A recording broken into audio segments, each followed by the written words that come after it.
Hi there, my name is Teni Brant, and welcome to Speak Dicely, the podcast where I get together with other tabletop enthusiasts and we speak Dicely together. There are many challenges that game masters can present their players with during a session. Though many can be solved through brute force combat and creative roleplay, some challenges are meant to test the knowledge and teamwork of the players and their characters. In my opinion, puzzles are one of the greatest creative challenges a GM will face, having to balance difficulty, theme, relevance, and fun. Joining me today to talk about using puzzles in our tabletop role-playing games are Matt Costin and the author of the Mithril bestseller, Wally DM's Journal of Puzzle Encounters on Drive-Thru-RPG, Wally DM. Hey there, folks. Hello. Hey there. Thanks for having me. Nice to meet you both. Thank you for joining us. This is very exciting. Absolutely. You said puzzles. I'm like, all right, let's do this. Ready to puzzle some podcast hosts and guests. Here we go. Well, it's nice to be able to get some people in here who seem to have a niche or a specialization in certain areas of tabletop, because I'm definitely one of those that I don't think I have a specialty within tabletop. So I'm always looking to learn more. Well, I am as well. That's for sure. Wally DM, you have your own YouTube channel, and a lot of that content seems to be geared towards distributing ideas such as puzzles and traps. Or do you want to tell us a bit about that? Absolutely. So, and ironic that I am talking about this today. I know this is going to be released in the future. So as far as Past Me is concerned, on March 1st, I'm celebrating the 5-year anniversary of my YouTube channel. It's been 5 years ago today. I'm like, I got a few ideas. I'm going to throw them up on the internet, put them up on YouTube, share them with everybody, and I was going to be done. Well, here I am 5 years later, and I'm still doing YouTube. We're up to 11,000 subscribers, and my Journal of Puzzle Encounters is now sold, I believe, over 3,500 copies. So pretty stoked about that. That's awesome. Congratulations. 5 years. That is awesome. I know it. I go back and I look at the old videos, and even though they're like really terrible, I still get to see young me. It's just like, wow, I did have some brown in my beard. That was really cool. But good old trip down memory lane. Yeah, exactly. Oh, man. I can't even imagine that right now. Like this channel started in November of 2020, so still very young, but hoping to keep it going for that long. Absolutely. That's been one of the cool things, is to see all these new channels spring up since I've been there. And I'm going to be honest, a lot of them have passed me by a long time ago. But it's really neat to see all the fresh ideas. I've seen YouTubers that have come and gone. A few of them that I started watching, they're gone already. And then some of the new ones coming in. It's just been really cool. 2020, that's definitely one of the positive sides of it, is the opportunity for people to just kind of sit back and be creative with their time. Yeah, so I'm thankful for the both of you being here, because Wally DM, you have this channel dedicated to this kind of content. And Matt is, out of the people that I personally know, I've seen quite a lot of good creative puzzle creations come out of him. Thanks. And I mean, you are also creating your own murder mysteries now, which I guess you have to have a mind for how pieces fit together with that kind of thing. Yeah, I always like trying to just figure out what my group of players has at their disposal and how I can give them a unique or challenging way to use some of their weird abilities or that kind of thing, outside of like standard combat or that kind of stuff. Getting us into it, one of the first questions that I ask guests that make a first-time appearance on this podcast, tell us a bit about yourself. What is it you're passionate about, and when did you start playing tabletop RPGs? Oh my goodness, I'm so going to date myself on this. But yeah, jumping right in, date was 1984. long time ago. No, but seriously, yeah, 1984, I was in the 5th grade, and I was introduced to D&D at lunchtime. A friend of mine says, hey, we're going to play D&D for lunch. It's like, okay, cool. What's that? He handed me a character sheet. He told me there's this floating dagger that was talking to me. And the next day, my friend moved away. I didn't get to play D&D for a whole year. It was just like, it was gone. And then I went to this store and I seen the basic red box. And I was just like, oh, wow, I've got to get that. I bought that. And then I've been playing ever since. So it was a long time without the D&D, and it was good to see it. But as far as what I'm passionate about, I love content creation. I love playing D&D. 5th edition is definitely my favorite edition so far. But outside of that, I also do like a lot of Magic the Gathering. I play Commander. In that game, I play a lot of disc golf, and I enjoy drinking a lot of beer too. I'm a big craft beer person. So wide range, different spectrums. Nice. And I suppose now is a better time than ever to get into a bit of the craft, right? Absolutely. In more than one meaning, I think. Yeah, I guess that is the craft of DMing or the craft of beers. Yeah. I'm going to give you 5 points for that because I thought that was pretty spot on. Unintentional for sure, but I appreciate that. Inspiration for you. Man, I forget to hand out inspiration so often, so I greatly appreciate that. In the context of tabletop role-playing games, what do puzzles look like? And what can we expect from a puzzle? Do you want to take this one? I could start off. Get the amateur out of the way. For me, puzzles tend to look... For me, I use a puzzle as a means to have an encounter without necessarily it being a combat encounter or a social encounter. A way for my players to use both their in-game abilities and their out-of-game knowledge to try and accomplish a task, be it figure out how to get up to that ledge over there using this old system of pulleys, or this door has a weird code on it, let's figure out how to open it. Just something to give them a bit of a break up to travel or break up for combat, where they can still use their abilities, their utility spells, whatever they want to try and get their way through this.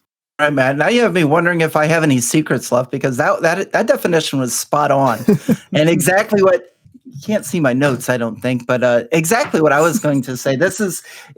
Puzzles are they're part of that exploration part. You've got those 3 pillars of D&D. You've got exploration, you've got combat, you got role playing, and including puzzles in that exploration part, it gives your players a time to work together to solve things. And then if they're unable to solve them with their player knowledge, then you throw out those hints with those dice rolls. And I think, Matt, you hit it perfectly there. That's exactly how I would feel about them as well. Yeah, what I like about puzzles is I've always had the mindset of trying to, like, it almost feels like the meta kind of part of the game where it's like, it's less about me challenging my players' characters and more about me challenging my players. Though maybe it's like the players are trying to solve this puzzles I've given them, while at the same time, their characters are trying to solve something similar in their world. So it's a challenge for both of them.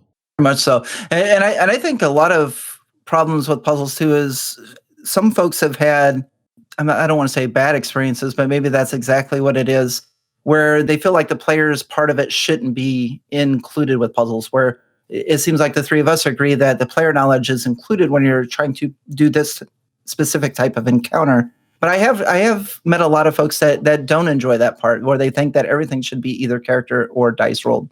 Have you experienced anything like that, or? I have, yeah. Kind of on the opposite spectrum of it, where people's like meta knowledge of puzzles kind of just breaks it for them. So they'll walk into a room and be like, oh yeah, I've heard of this kind of puzzle. I know the solution myself, even though, like, say their character would not be familiar with this kind of thing. And that tends to be where I find people lose the enjoyment in my group from puzzles, is when they themselves as the player already know the answer. I haven't really found it the other way though. Yeah, I've heard the debates of and players I've played with have voiced that kind of opinion. Cause like they're either looking for it's just a puzzle for the players or it's some dice rolls. And I don't think the dice roll thing works because that's technically just a skill challenge at that point.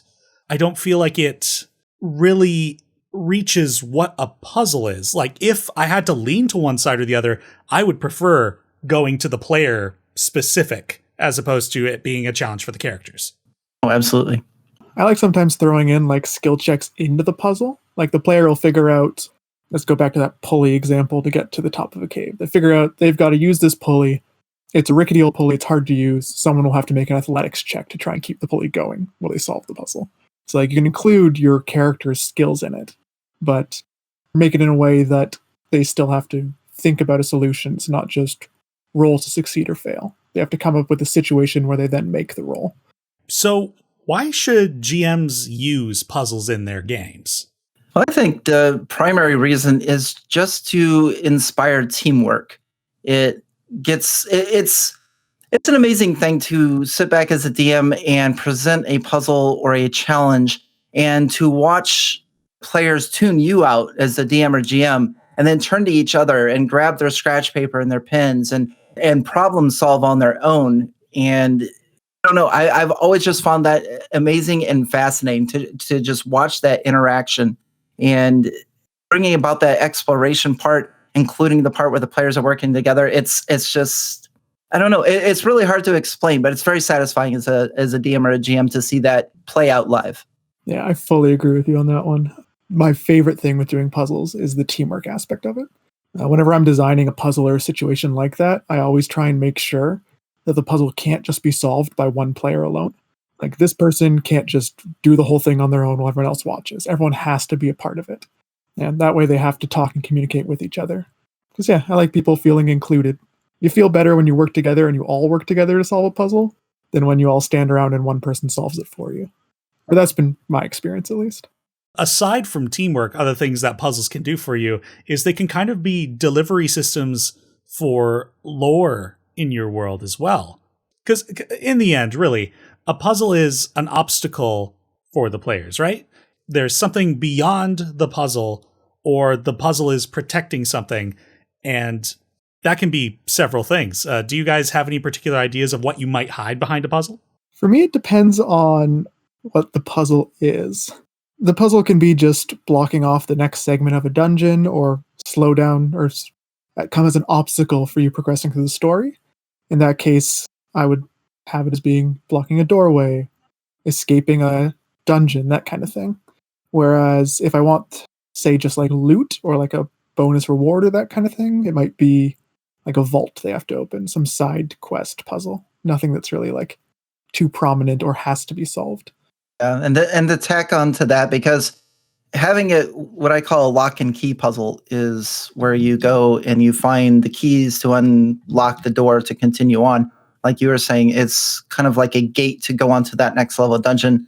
That's a lot. When I first started playing in the 80s and 90s, we used those a lot. Puzzles were always lock and key puzzles. You had to go and get the pieces you had to unlock in order to progress. And I also like the idea of items too, especially if a character is really wanting a magic item. Instead of letting them buy it, you can lead them on a quest or a sub quest to go and obtain that magic item. And then at the very end, there's this puzzle they need to figure out. And if they do it successfully, then they're going to be able to get the item. If they do it unsuccessfully, then it's going to be buried under rock and rubble and they'll never see it again. But that's just me being DM there. But a few other things that I've used puzzles for is to gather information. Perhaps they need to summon someone from the past or someone from the future to come back and give them a piece of information they need to either fulfill a quest or to find something. So that's also another fun way to do it, is to either progress a story or a storyline, or maybe even introduce a new storyline. Let's say you have a puzzle that's unlocked using some summoning circles. And if they mess up the puzzle, perhaps the wrong thing is summoned. And then you now have a subquest or a quest that they brought something into this world, or perhaps someone from the past comes and helps them out with what they're doing. So those are a few other fun ideas that I like to throw in with them. Yeah, I always like that kind of concept too, where like if the puzzle fails, if they fail to solve it, there is some kind of consequence or something meaningful can happen for that failure, instead of just they stop and walk away. I've done a couple things where when failure happens, something shows up that they don't want to show up in the world. Those are always fun, figuring out how the players deal with that. Absolutely. So what kind of process do you guys through to create puzzles for your games? Because I've personally find that this is one of the areas of the game preparation that I'm often going to supplements. I'm like, I don't think I'm creative enough to come up with something for this. I could take the start on this. So in my book, I've wrote this an entire page, and I have a 6-step way of how I create puzzles. And it kind of just developed over time because I've been creating them for years and years. But the first thing I like to do is I like to work backwards. So I want to start with the solution. How is the puzzle going to be solved? And then once I have it figured out, so let's take, for example, one of my puzzles that I wanted to create was going to be solved by using a fork, a knife, and a spoon.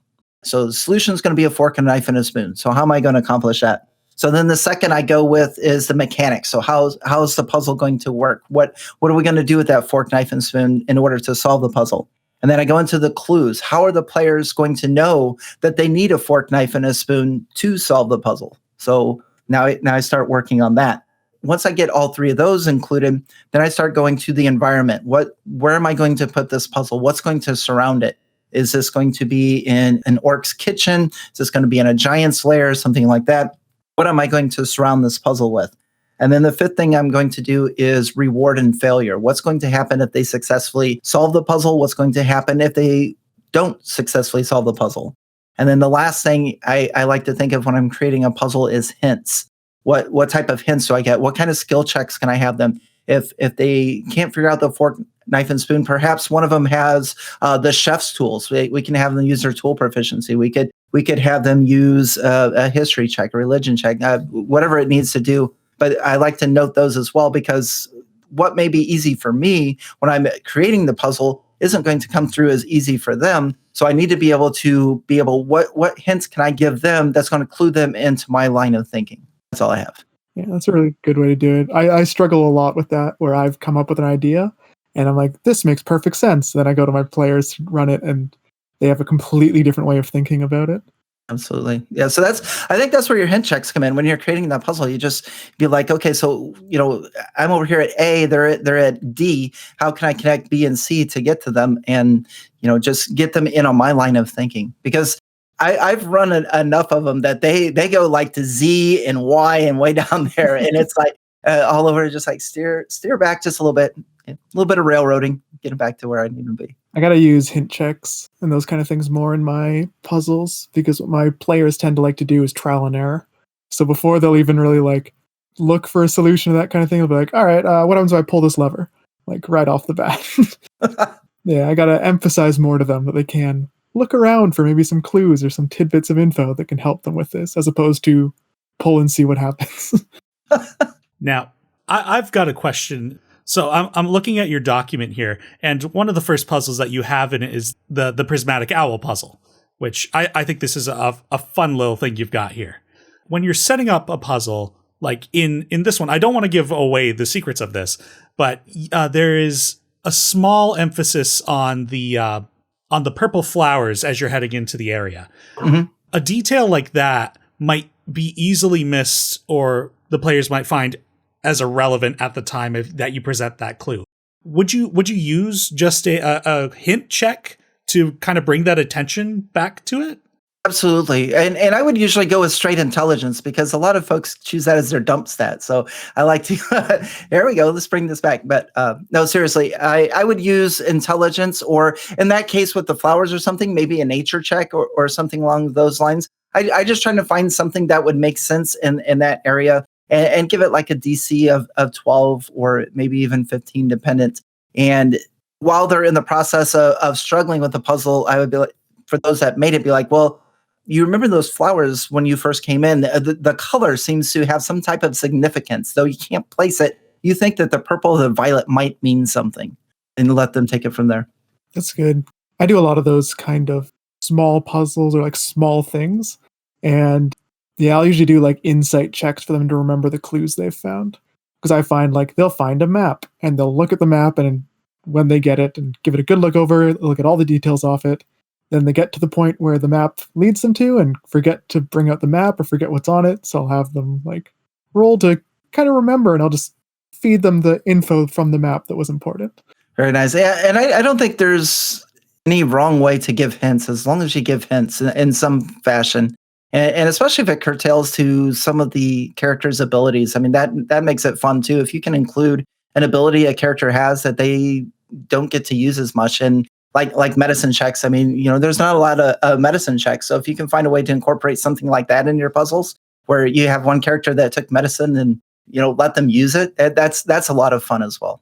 I fall into that trap though, where I make a puzzle too reliant on someone's like ability they don't use very often, and then they completely forget to use that ability, or that they have it, and then everyone's just kind of stuck for a while. Yeah, I suppose the secret there is to identify the abilities that they use a lot, and then incorporate that as a piece of a puzzle, I suppose. Oh, absolutely. But I do understand the kind of wanting to spotlight an ability they haven't used as much. Unfortunately, because that might be the case, it probably won't be the first thing they go to. Yeah, probably not. Languages is another fun one too, and that's also a way that you could get characters or players that aren't as active, that maybe aren't don't participate as much or whatever. Maybe it's just in a language they know, so they can read it out and be like, "Well, you're the only one that knows Sylvan. You actually realize what this is saying, and it's in Sylvan." That is a good way, because then it forces them to kind of take point on this. Mhm. because no one else can do anything without them present or them involved. Right, because we do assume that a lot of our puzzles are in common when we can easily, especially with word puzzles, we can have that writing or whatever in a language, and that's a good way to involve more of the players. In terms of type of puzzles, we've talked about these lock and key. I'm going a bit off script here, a bit of lock and key and such. And I mentioned we probably weren't going to be covering traps today, but what other types, I suppose, of puzzle are there? Like we've got riddles, this lock and key, like investigations I seen in your document. Exactly. So, and I have a lot of these in my book too, and I really brainstormed a lot of these.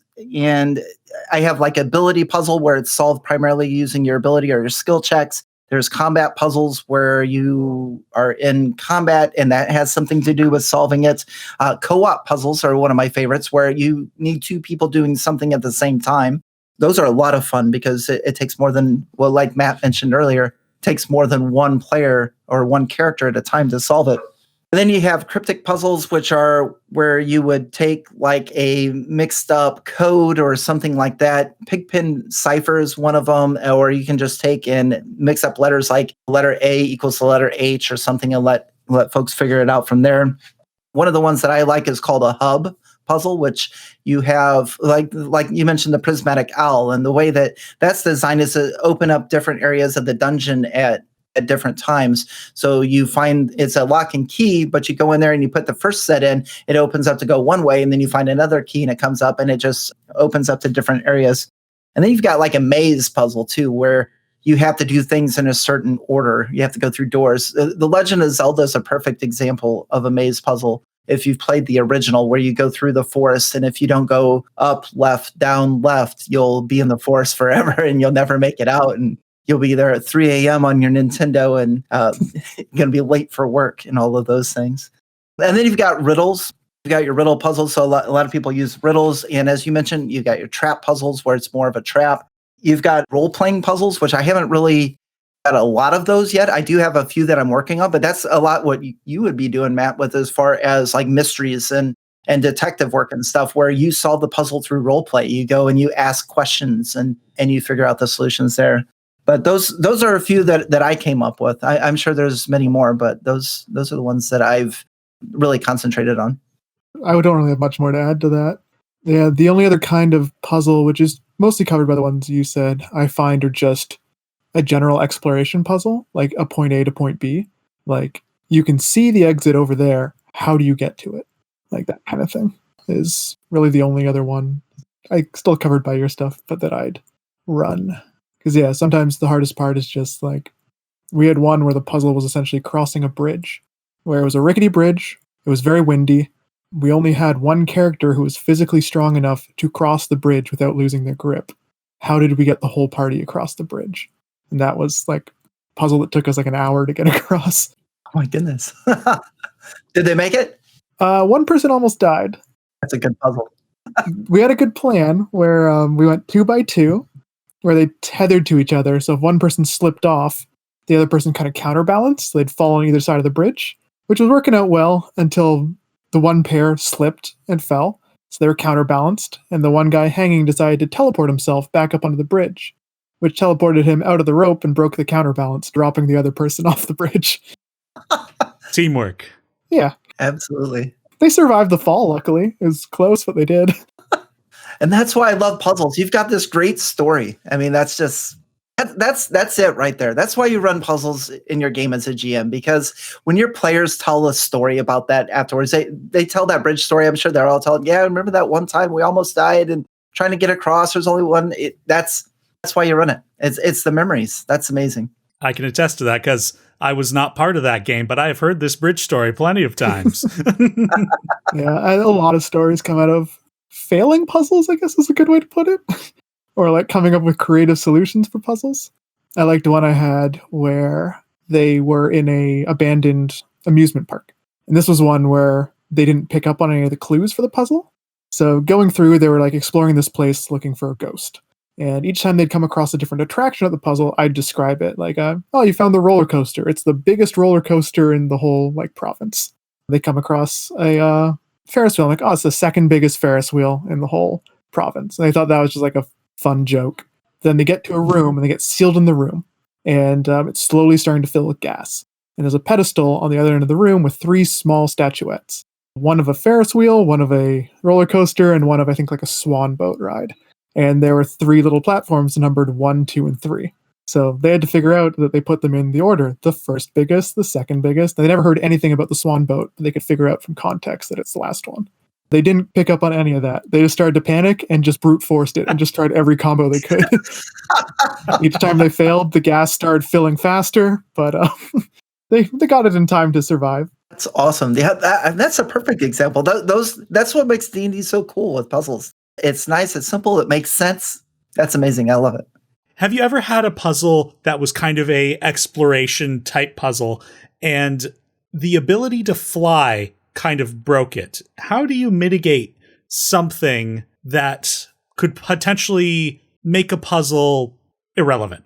Well, usually I have a red dragon just come and gobble them up out of the air and they have to roll up a new character. That's how I solve flying. That's it. Just gotcha. You're gone. But no, a lot of my puzzles are going to take place indoors. So I'll have like areas that like shoot out streams of acid. If they try to fly, let me give you a few examples. So if they try to fly, perhaps there's combat up there. If they go up there, maybe they're swarmed with bats where they have no vision. So they're trying to see through and they're unable to do so. I have actually had an instance where I did an outdoor puzzle. It's called the Forest Maze. And I had an Aarakocra, I believe, that could fly. And they went up, and since it was a maze and it was dependent on this manipulation of whatever you would call it as far as going through things, I just said that you could see as far as you could see that way, you could see as far as you can see in all directions. And they went flying over the forest, and then they just went like, if you're to picture your TV screen and you're playing a video game, they went from one screen and then back over on the screen on the other side and back up to the party. It's just up to your imagination, and I would definitely encourage, if you're going to create puzzles, to take that into account.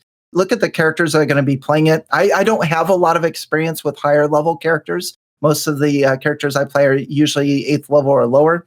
I mean, fly is still included in that. But look at your characters and take that into accountability that, you know, do they have spider climbing? Do they have flying? Do they have dimension door? Because dimension door is a good one.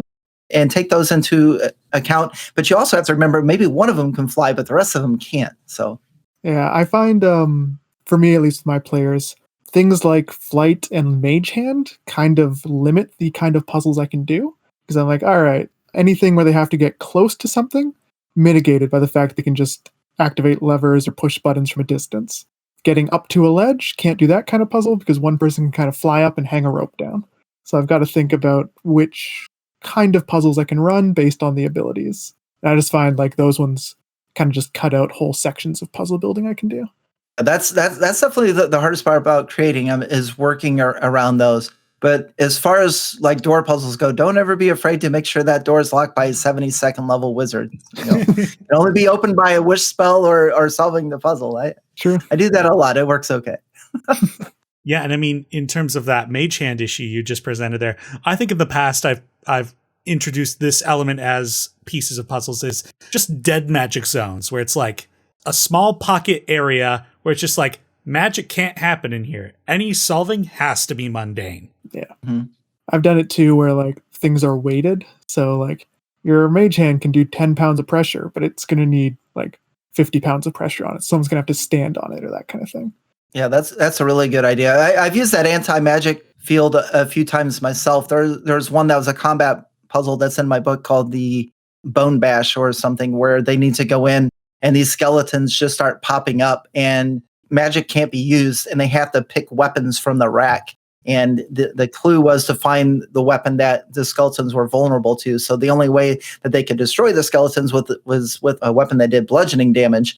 Any other slaying of the skeletons with like axes or swords was just going to make 2 more skeletons. So we multiplied them every time. So if they picked up the sword or the hand axe and went and they killed the skeleton, then 2 more came out of this dimensional wall. But if they used the mace and the bludgeoning damage, then they were flat. And so I made sure, like, once you walk into this room, you feel like your magic has just dissipated. You don't feel the arcane force in your body or the divine powers that you came up with. That's good. Yeah, my play arounds for stuff with like teleportation, like you said, only one person can get there. Or even if they can teleport multiple people. Things I've done with that are one where you can teleport to the end, but there's a bunch of monsters there. So you're going to teleport and get attacked. Or you can solve the puzzles on the way, which mitigate the monsters there. It's ways to like clear out the area at the end. Is more what the puzzle is, as opposed to just getting there the fastest. We could also find a way to make them burn those 3rd level spell slots too. Yeah, that's true. Do a little fight beforehand, let them bring out some of their magic before the puzzle. Yeah, because I find another thing that puzzles as a function can do is using up some of the resources available to the party. Like if they're heading towards a boss, put a puzzle in the way, maybe it requires a few spell slots to be fed into the solving of this puzzle. That's going to make the boss fight harder, even if that particular character isn't necessarily a strong character, but it does make the challenge tougher if some of the resources they've got available to them are sapped. Secret tips of the GMs. I love it. I've done one too where I had a rundown fortress or like manor, I guess, that they were doing. And they had to try and solve these puzzles quietly because I had just an overly leveled monster wandering the halls. So if they're casting a lot of big spells, making a lot of noise, it's going to get attracted over to where they are. And that's an issue because they won't really win the fight. They'd have to run from the fight and come back to the puzzle later. So like they had to try and figure out how to do it stealthily. If they were flying up in the sky, it would see them. If they were casting all this magic, it would hear it and come over. So I had to like whisper, had to sneak around. That's one of the ways I've kind of mitigated things. I love that idea. I actually just ran for the 5-year anniversary of my channel. I've ran this one shot 3 times, and I'm going to run it a few more times. But that's actually one of the things that I used in this puzzle was all the adventurers were shrunk down. They were children, and they found their own bedrooms. But there's this ghost that is just like cycling through. And so I put in each of their bedrooms while it's reminiscent of what they remember as a child. There's 3 areas that look a little bit different. That's a bed, an empty wardrobe, and a closet. So I gave them places to hide. And we had this NPC that could detect but couldn't talk, would hold up this sign that says hide. And if they went and hid under the beds or things of that nature and succeeded on their stealth checks, they were fine. Otherwise, this ghost comes through the wall and we roll for initiative. So your story there reminded me of that. I just ran that a few days ago and it worked out really well. That sounds like a great idea. I love both of those things. Yeah, the creature I use, I don't remember what it's called in the monster manual, but it's something that has like a skeletal rib cage that just traps things in it. So it'll grab it and put it inside. Oh. So if it found you, it would just collect you. So if it got one of them, it would put them in there. And then there's a new puzzle of how do we rescue our friend from this before time runs out. You've got to give me the name of that monster. I think it's called a Devourer or something like that. That's insane. I might have mixed up its abilities a bit. Yeah, it's some like big fiend. I love that. I'm in the process of trying to find this thing. Oh, God. I remember what it looks like. It's like a big old goblin, and it's got like an exposed rib cage with a bunch of like zombies or souls in it. That's amazing. I would make mine a giant. I think that would be neat. Just as like the skeletal stone giant or something. That wow, that's nuts. That's another thing I like to do when I'm testing puzzles. When I run a one shot to test them. So I always like to find monsters to test those as well. So I usually go to like Kobold Press, and they're usually my go-to. I have a few other books that I like to delve into, but Kobold Press is amazing for monsters that your players had never heard of before. So now not only do they have to solve my puzzles, but now they have to face these monsters. They have no idea what's going to happen. Yeah, I find those can be a lot of fun. Those inspire me a lot for puzzles. It's just like finding a weird monster that has a unique ability. I'm like, yes, this could be a cool encounter where they're dealing with this and have to figure out a way around it, or it's playing into the puzzle in some way, be it combat, Absolutely. Be it influencing the room, whatever it is. Like there's the classic one of mimics, which is always good. I got a player who wants to be the first person in every door. So mimics are a good way to kind of like stop them from running ahead of the group. Same one I did with the that abandoned fairgrounds where they had like the 3 pedestals. In that room, I've described everything in the entire amusement park as dingy, rundown, dusty. And they get into this room where it's filling with gas, and there's a door in it, which I described as new, clean, this pristine door, meant to be the idea that something's up with it. The minute gas started going in, one player immediately ran, tried to open the door. It was a mimic. It was slightly off from everything else because it didn't know it had to be dusty. So it's just a fresh, clean door. So That's the awesome. two people were panicking, trying every combination on the pedestal. That other player was panicking, trying to get a mimic off their arm. Oh, I'm sorry. I found the monster. Oh, nice. What'd you find? It's called a Devourer, and it's found in the Volo's Guide. Nice. Volo's Guide. Okay. I'm going to be looking that up. The Devourer, you said? Yeah. That's going in. Got a place for that guy. I'm sorry, I cut you off there. Oh, no, you're fine. So the mimic puzzle that I ran was, are you familiar with the Facebook fruit puzzle that went viral, where you've got like these different fruit things equals 30, and then this plus this equals 15. You know what I'm talking about? Yes. I made a puzzle off of that, and I substituted like axes or swords or something. And before you go into each room, you have to put that combination in. If you put it in correctly, then the door will open for you. If not, the door is actually a mimic. And if you put the wrong combination in, then you get attacked by the mimic, and then you can proceed through. But if you get the right one, the mimic's like, all right, God, bite me this time. I'll let you through. Why couldn't I have been a harder equation? I think one of my favorite puzzles I've run was, I've talked about it on here before, is the talking door with the password. Oh, yeah. You walk up to a door, the door speaks to you, and written on the top of the door, it just says the password is, and you pick whatever you want the password to be. So it's kind of a role play puzzle, I guess, because you're role playing the talking door. The gimmick is that you have to get the door to say the password, not you. Ah, very good. And the door will do everything it can to avoid saying that word. So you have to kind of figure out a way to trick it, convince it, bribe it, whatever you want to do to get it to say the password so it'll open. I like that. So I love puzzles that have a twist to it. That's just, those are my absolute favorite. When you get that aha moment when you're done, but while you're trying to figure it out, that twist is nice. Yeah, I had I guess it would be a word puzzle. And there was this phrase written in Infernal, and oh dear, I can't even remember the riddle. But what was written upon this door that was like I think it was 25 by 25 squares, and this riddle was written on the squares, and it read something along the lines of, only those with a wary eye will be able to find the path. And if you pressed, these were technically buttons. If you pressed in the wrong one, you would get an electric zap. So it was just an HP zap. And what the thing was they had to press the letter R in wary, because once that R is gone, they found the way. Ah, very good. It was a very convoluted puzzle that they just... It required them to first translate it, which I gave them a key for the letters written in Infernal, and then translate it to Common. And then they're just like, okay, let's just start pressing buttons, and just took so much HP. And I was like, I don't even know how I could give you a hint without giving this one away. I love it though. And that's by far probably the best way for failure is like you said, just a little zap. Try again, like you're in there being evaluated, and every time you get the wrong answer, you get this little eh. Yeah, I tried something like that once because my players have a bad habit of just brute forcing puzzles. I tried one where each time they got the wrong answer, it progressively became harder to solve the puzzle. So I wanted them to kind of like slow down once things started to get more difficult, but they didn't. They just kept trying, so the puzzle became impossible. So I tweaked it mid-puzzle solving where it kept getting harder, then a burst of damage, and it reset. And they did it again and again. So each time they got it wrong, those difficulty levels kept stacking up until it burst. Because I think it was a puzzle with little miniatures where they had to put the right ones in the right order. And I think the first time the miniatures got all greasy, so they were hard to pick up.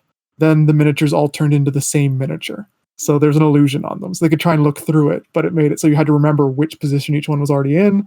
Then I think the third one was like some energy started circling you, and if you got it wrong again, the energy hurt you, and it all reset. I like your style. You're both a mean and merciful DM. I dig it. Yeah, try and adjust on the fly. Yeah, it's interesting as I haven't been involved in Matt's games in these particular examples, but the ones I have been in, it's a funny situation because Matt's a very smart person, and I think he gives too much credit to his players. So what he does is he plans this like really intelligent puzzle, and then once it comes to showtime, he's got to adjust for how dumb we actually are. That's one of those things where I usually come up with a problem that's solved by someone's obscure or someone's unique ability, and they don't use that ability, and then I gotta adjust my puzzle on the fly. I will say that as far as that goes, usually if you're making a puzzle, if you don't set out to make it easy, then it's probably going to be too hard just because your players are going to think so much differently. And it's just so difficult to get that difficulty level set to where you want it. If you set out to make a hard puzzle, it's going to be extremely hard for your players. I always set out to make easy puzzles. And if they solve it and they get it, they had fun with it, they liked it, they remember it, and they tell a story about it later, then it's successful. Yeah, that's a good way to do it because I always overthink things because I don't want it to be too easy that they just walk by it, and I end up making it too difficult. And you have plenty of hint checks now, don't you? You can have them roll all kinds of skills. I need to do more hint checks. That's the way to go. Yeah, give them about 5 or 10 minutes, and then throw out a hint check. So if you've got puzzles in your game and they are, let's say they're very plot dependent on completing this puzzle in order to continuing on with the story, how do you deal with your players failing at a puzzle? And do you actually take that failure into account when the completion of a puzzle is so important? I do. And my key is to not let them fail. If we're running a 5K or a marathon or whatever it is we're running, and I see them starting to walk, I'm going to run back there. I'm going to be like, we can do this. And I'm going to help run them across that finish line because that's my ultimate goal is I want to challenge them. I want them to have fun, but I don't want them to fail. And by fail, I mean not solve it at all. I mean, a few zaps here and there. I mean, that's fun. I giggle a little bit and laugh at them like, no, try again. But the overall goal for me as a GM is they're going to get through it. Whether I drag them across the finish line or whether they get it on their own, they're going to get through that. And especially with the plot dependent ones. I mean, you really have no choice. And given the right amount of hint checks and things of that nature, and I do have to include as well, given the player's creativity, because just because you have a solution to the puzzle doesn't mean that's what the answer is. I've had players come up with something like, that sounds really cool. Yes, that works. And it spins around and it opens up so you can continue on. It's easy enough. Yeah, I kind of take a similar approach. I definitely do what you do there where I have if it's plot dependent, they're going to succeed at it, but it's kind of a degrees of success. They can figure out the puzzle, they can get through it. If they fail the puzzle, maybe something bad happens further along plot-wise. Like if it's in a dungeon and they're struggling with this puzzle, it might alert things, so the boss fight's a little harder because they're ready for you now, or vice versa. One of the big things I do with those kind of puzzles is here's what the end goal is going to be for that puzzle. Here's the setup for the puzzle. I don't really plan out the middle part. I kind of just be like, how would I solve it? Here's a possible solution. Let's see what they do. And I'll kind of just figure it out from there based on their approach to the puzzles. And I really like the way that you're going about that as well is, just the different levels. I mean, it's like finishing a video game that's got 8 different endings. You're going to finish that video game, but what ending are you going to get? And like you described there, either, having the monster be alerted, or perhaps there's a safe trail, and when they solve it correctly, they find a secret passage that goes around the gelatinous cube or whatever. Or perhaps it's reward level if maybe they got 2 out of the 3 things correct. So they get 2 magic items, but they could have had that broom of flying and they didn't make it to that one. So with far as, more difficult combat encounters or items or things like that, you're definitely on the right track there. I really like those. Yeah, that reminds me of a one shot I ran for a bunch of new players, and Matt was there as a representative role player example. And I included the classic puzzle of there are 9 candles. You blow one out, it affects the 2 adjacent to it on either side. If you try and blow another candle out, it'll turn one that was already out back on. So you're trying to find the combination of what order to blow out the candles in to make sure they all go out. This was a prime example of being open to other solutions, because there was 9 candles and 4 players, I think. We might have had a bunch of players, and there might have been more candles. But for the purpose of this example, 4 players, 9 candles. And I'm pretty sure everyone, instead of doing it the way I thought they should do it, were like, all right, so if we each pinch the flames out of 2 candles and then one person blow out that extra candle, we got it. And I was like, this is a lot of your first times, and I don't want you to not enjoy this, so I'm going to let you win here. Exactly. That's what I mean. The players are so creative. I've been the same way. I'm like, got me on this one. But you wait. I'll get you on the next one. Yeah. May pass. So I have a question for you. It's impromptu. I hope you don't mind. With a lot of games being online nowadays and whatnot, how do you run your puzzles? Whether we can do both sides. In person, do you have a lot of props and stuff? Do you do theater of the mind? Do you just write on a ChessX battle mat? And then as far as like online, like playing through Discord or what have you, do you set things up in Roll20? Do you like draw something up and show a paper? Or how do you all do that? In person, I used a lot of props. One of my favorite things to have just as a DM is I'd just keep a stack of cue cards, which I'd use a lot of the time to either like write clues on that they have or like draw stuff out so I can set them up and kind of shuffle them around like little tiles for puzzles. Online, I find it's a lot harder to get your puzzles across sometimes. So I'll use Roll20 a lot, and sometimes I like writing out scripts. So they kind of just get like the script I tell them, I write it out so they can reference it again. Because even if they're taking notes, usually I find they take less notes when it's online because they have more in front of them they can see. Yeah, it's just a more helpful way to keep the info there so they get access to it. Yeah, and during this last year, I haven't actually done any DMing, so I have much less experience with the having to create puzzles in an online setting. But when it was at the table DMing and a puzzle was necessary, I would make drawings of the elements of the puzzle, like the interactivity. I thought was one of my favorite things about puzzles. So like I had that example of this 25 by 25 grid with infernal script on it. Like I gave them a second 25 by 25 that was completely empty. I gave them a key and I was like, all right, you guys take the next bit of time to just translate this yourselves. And I just get to sit back while you have fun trying to figure out what the message here is. Like I enjoyed getting to hand my players something because I feel like that has a huge impact on them, which unfortunately we miss in the current climate. Absolutely. I mean, that's always the best. I don't know about you two, but as far as DM style, I mean, I treasure the fact that I can sit behind the screen and play with folks all around the world. I absolutely love it. I never in my wildest dreams did I ever think that I would play with people across states, let alone across the world. It's fantastic. But there's that thing about playing in person because I'm very animated. I'm standing up and I'm drawing things out. So, they get to a puzzle thing. I'm getting excited. I'm like, you see this. I got my Crayola in one hand, my eraser in the other hand, my DM's guide in my other hand. I ran out of hands, but you know what I mean? It's so much fun. Yeah. Like I had that, like that puzzle I was talking about where it got harder and eventually the statuettes all looked the same. I drew that out on cue cards. So they were putting them in the orders of the cue cards and how upset they got when they tried it. And I'd stand up and flip all the cue cards over. So I'm like, there, they all look the same now. I hope you remembered which one was where. Like I said, mean and merciful. Yeah. It's a good way to be. Are there any final tips or pieces of advice you guys like to give about creating puzzles to the listeners? I think we covered this, but be open to alternate solutions to your puzzles. Sure, you could be very happy with this intricate puzzle you've made and the very complex and cunning solution. But if it's more fun for your players to figure out a different answer and it would work, why not let them have it? They'll enjoy it. They'll have a good story. It'll be more fun that way. That is very solid advice. Absolutely. And I would tack onto that just 3 letters, EMF, easy, memorable, and fun. You get that in your puzzles and your players will love it. They'll have fun. They'll remember it. They'll tell stories about it for years to come. That's really what you want.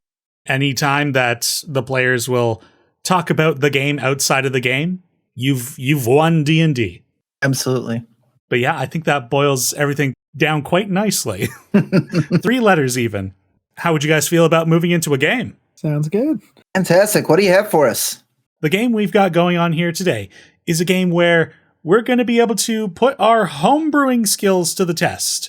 We're each going to be creating 3 different magical items, a low-level one, a mid-tier one, and a legendary or just something generally powerful. And I'm going to be generating a word randomly to determine the theme. This game is called The Workshop. So, yeah, I mean, that's pretty much the rules there. We're going to take about 5 minutes. We're going to go away after we generate this word theme. for your items, give it a name, give it an ability. Yeah. And after the 5 minutes up, we'll come back together. We'll pitch our items to each other. And if we feel there might be a bit of workshopping we can do, we can pitch how to make it more balanced, or if there might be another cool idea to attach to an item. Sounds fun. I'm in. Sounds good. All right. Let me generate the word here. The prompt we have today is sun. And not S-U-N, oddly enough, S-O-N. Oh my goodness. All right. It's very interesting. Interpret that as you will. It could just be a theme. It doesn't have to be literal. So take that into your item as you will. All right. And I'll get myself a timer ready, and we'll get brewing. All right. That was fun. Yeah. Oh, like boy. that. I did not get that done. So my low-level one's going to need some workshopping. Shall we start with the low-level one? Would somebody other than myself like to go first? Or I can start, and we can tear this terribly created thing apart. Yeah, let's see what you got. All right. So this item I've got is called Temporary Sun. For 1 minute, you conjure a child who will pretend to be your son. It takes the form of a small doll, which you kind of put on the ground, and it'll grow into a child of whichever race you need it to be. Only for 1 minute, though. Okay. That's amazing. That one's fun and has a lot of weird implications as you create a child who has a 1 minute lifespan. And no familiar relation to you, but they have to pretend they do. It's not they think they're your son. They pretend to be your son. How do I say, Denny, you are on another level right now. Dear. That is, wow, that's crazy. How would I use that? I think that's a lot of fun for a silly campaign setting. A great item there. Mm-hmm. I'll go next because what I did, I really just wanted to do the sun SUN, but it really stumped me on the SON. So what I thought was I was going to go low, mid, and powerful, as in the aging process. So my low is going to be a rattle +1. You can use this as a spell effect. You can use your rattle +1, and it will cause 1d4 psychic damage as the target will hear a lot of baby crying in their head. Wow. You can smack them with a +1 rattle, or you can use that spell with it. I picture a bard's instrument, that kind of thing. Could you imagine just bardic, oh dear, what's the spell? Vicious Mockery, rattle.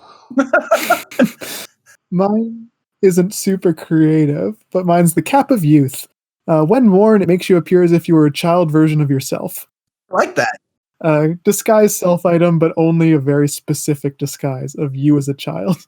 It's really good. I'm curious, would it work? Would it work like the disguise self spell, where that if somebody were to wave a hand above their head, they'd hit the real you? Oh, 100%. Yeah. It's just purely an illusion. Very good. So that brings us on to our mid-tier items. Who would like to go first with this one, or should we keep the same order? I don't mind going first if you want.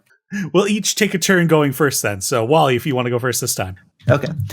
So my mid-level item is a consumable, and this would be left up to the dungeon master as far as integrating it into the character's backstory.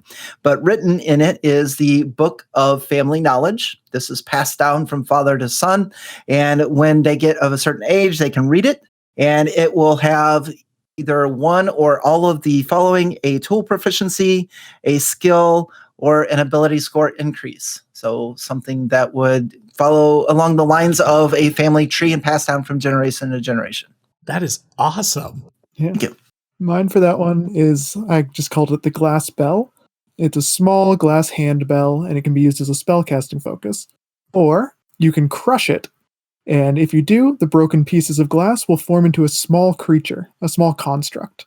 Stats are 10 across the board with an AC of 12, and it has half your HP, as well as proficiencies with simple weapons. It can understand common, but can't speak. So you essentially get your own little construct child out of it. Dig it. But it costs you your spellcasting focus if that's what you're using it for. Oh. then my item is just simply called the gift. Technically a consumable unless you manage to get it back. It can take the form of a toy or just generally it can be a gift of any kind, whatever the enchanter has created. And what the item does is, if given to a person, after 5 minutes, that person must make a DC 15 charisma save.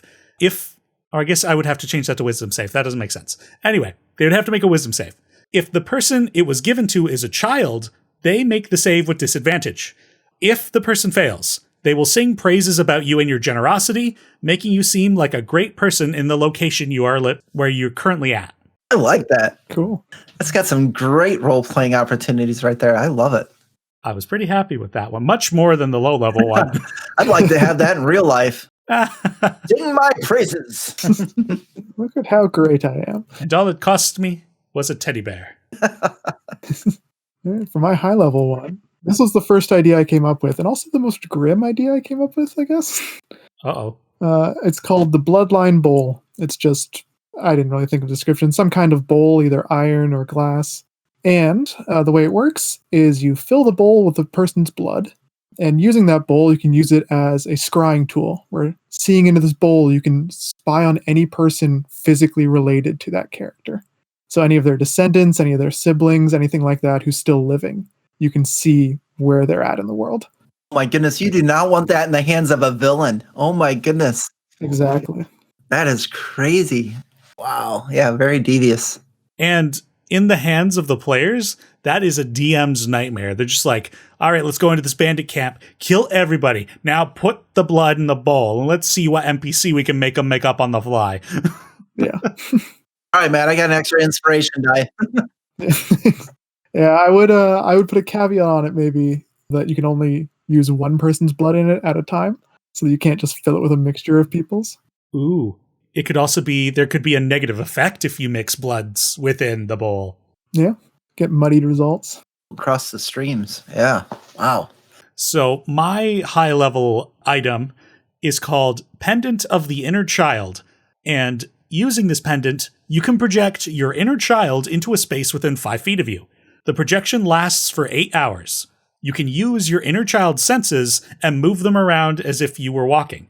While doing so, your body is in an unconscious state and you cannot use your senses. If the child is attacked, it teleports back to your location. After 8 hours, the child disappears, and this ability can only be used once per long rest. I like that. I would utilize that. Yeah. A lot longer than the 1 minute child. Yeah, it's a big step up. I was inspired by like the astral projection spells. I'm not familiar with those. What do those do? That makes sense. So those ones are much more planar specific, but it's like you get to cast an astral version of yourself into the astral plane. And so you can travel through the astral plane, but your body remains on the material plane. Oh, that's cool. Yeah, that's good inspiration. I like that. See what you got? All right. You said powerful, so I wrote down like every ability I could give this thing. Here we go. This one is the Armor of the Father. And this is given to a cleric or a paladin of their god. And this signifies that they are now the adopted son of that god or that deity. And the abilities, as my time was running out to create this, was you can give a D12 inspiration as a bonus action as many times a day equal to your proficiency bonus. So you can kind of like spread your half godness to your friends. You have an aura of protection. So all of those within, say, 10 feet of you have advantage on saving throws. And you can also ask for divine intervention. And I would look that up in the player's handbook or the DMG or wherever that's at as far as equivalent to something that a cleric or paladin would be able to do. And you can ask your new adopted godfather or father god or whatever it is for help.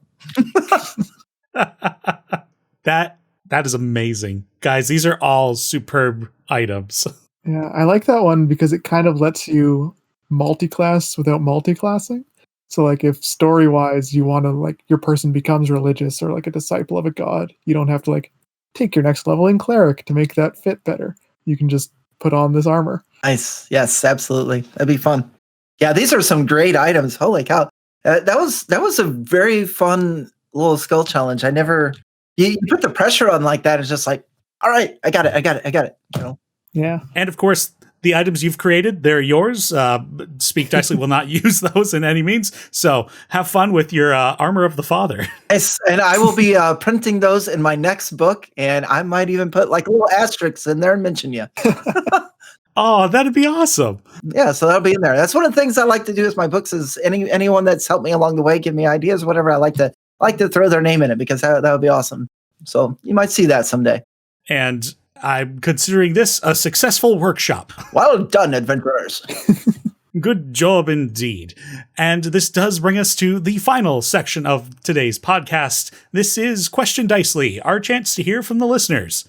Today's question comes in from @LC Kraken on Twitter, Instagram, and Twitch. A lot of you might recognize him as a previous guest of the podcast. And the question he's posed for us is, what's the most disastrous situation your players ended up in that you couldn't have planned for? I'm assuming you got this question from him recently. Really quickly, he's the DM for the current game I'm in, and we made the biggest disaster he couldn't plan for in the last session we had, where he's like, all right, we're going to stop now, and I'm going to figure out how we're going to progress from here for next time. This is going to be a shout out to my Waterdeep Dragon Heist group. And one of our characters, Nicodemus, is a noble. And his father was possessed by a ghost because they refused to help take these artifacts back to the tomb to appease the ghost. So the ghost is like, well, I'm going to take control of your dad. And now your dad is following him around, and it's Orko the ghost. And they's like, all right, fine, you can come with us. And they go through the sewers as we're going through Dragon Heist. And they find this necromancer that has the Stone of Galore. And if you're familiar with Waterdeep Dragon Heist, the Stone of Galore is the artifact that you are after the entire game to lead you to 500,000 gold pieces or something like that. So they go hot pursuit after the Stone of Galore, and they leave Nicodemus's dad, Lord Silvermore, a noble that is possessed by ghosts, in the sewers of Waterdeep. So they go back and they're like, well, all right, lost my dad. And so Nicodemus is like, no big deal. He does a disguised self or, to alter his appearance to look like his dad. And they pull up. We have a Woober cart, which is like Waterdeep Uber. And it pulls up in front of the Silvermore mansion. And as they get out, it says, happy birthday, Lord Silvermore. So it's his dad's birthday.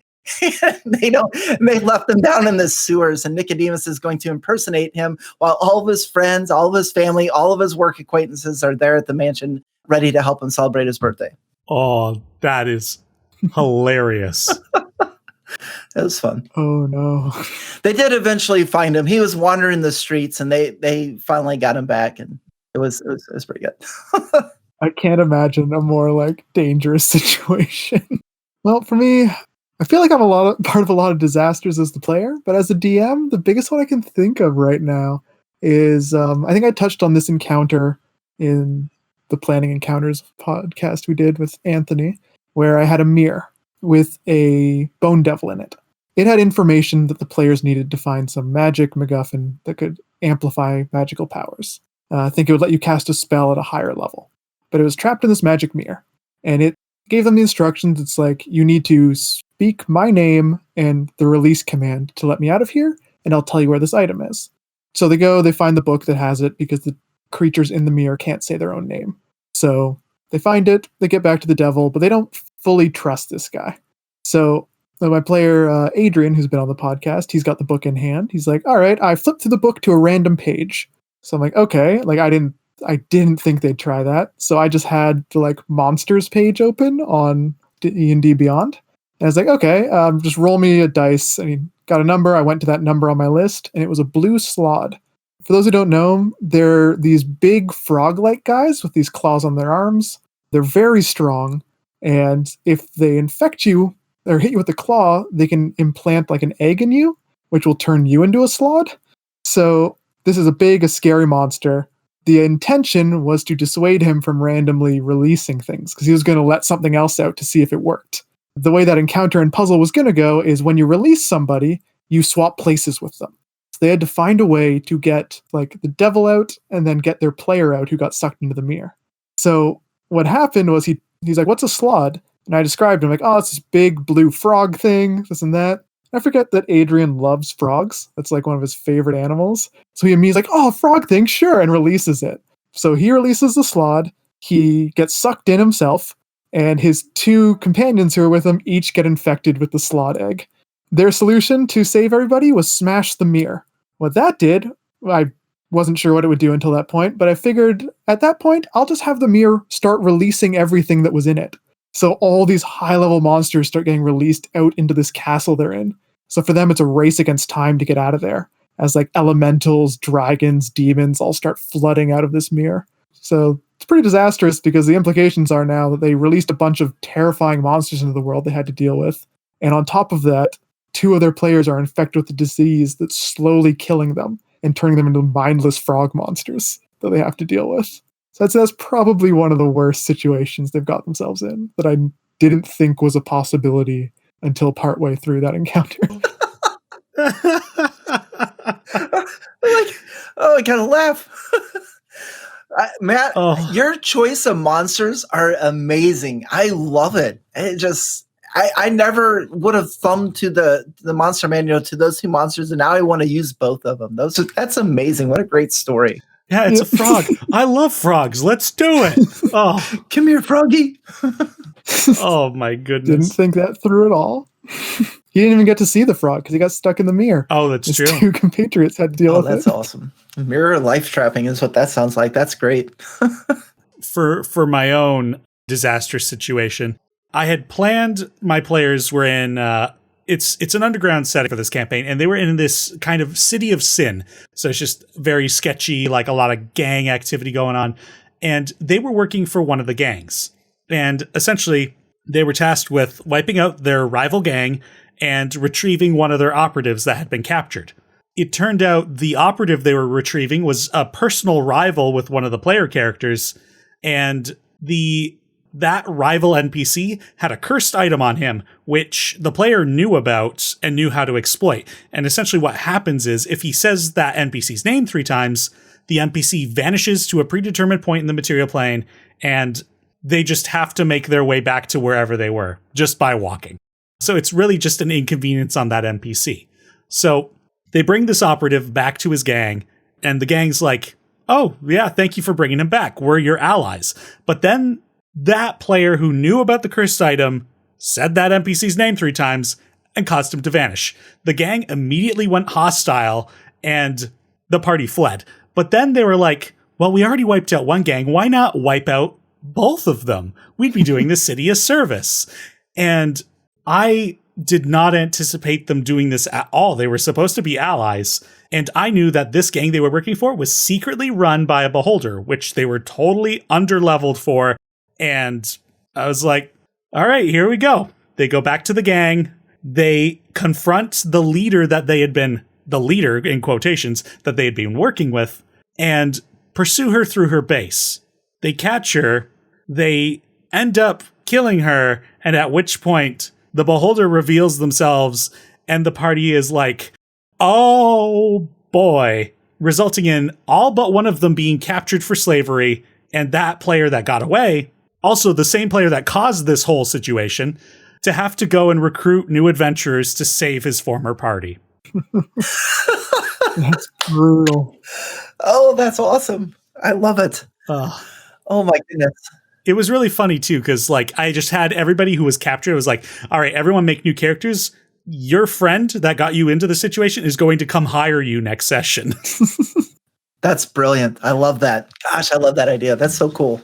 Yeah, I had not planned for that part of the campaign at all, and it's probably one of the best memory stories from that entire situation. Yeah. I mean, honestly, that's one of the funnest things about running a game is having to roll with these crazy shenanigans that your players come up with, and just seeing where it goes and sharing the story like that. And the stories, oh my goodness, is so much fun. And I think no matter how serious your game is, shenanigans are inevitable. Yeah. Absolutely. I did one session. I wouldn't call this like a huge disaster, but it was more of just a for fun kind of thing, more of a fun outcome. I had a party. They were going along doing some like side missions, and one of them was to help out this farming community. They went there. They found out that the cattle for this farming community is getting eaten by these big bugs that burrow underground and come up and just pluck stuff. They were basically got time to go around, talk to all the farmers, get all the information they could about these bug attacks and how to deal with them. They were able to deduce that the bug attacks always happen around the same time of day, and the next one was coming up shortly. So what I did as a DM, I'm like, all right, you guys have 5 minutes in real time to figure out a plan before these bugs attack. I'm going to go grab a snack and use the washroom. So I'm not going to know any of your planning. And I'm going to come back here and we're going to pick back up. So I'm like, all right.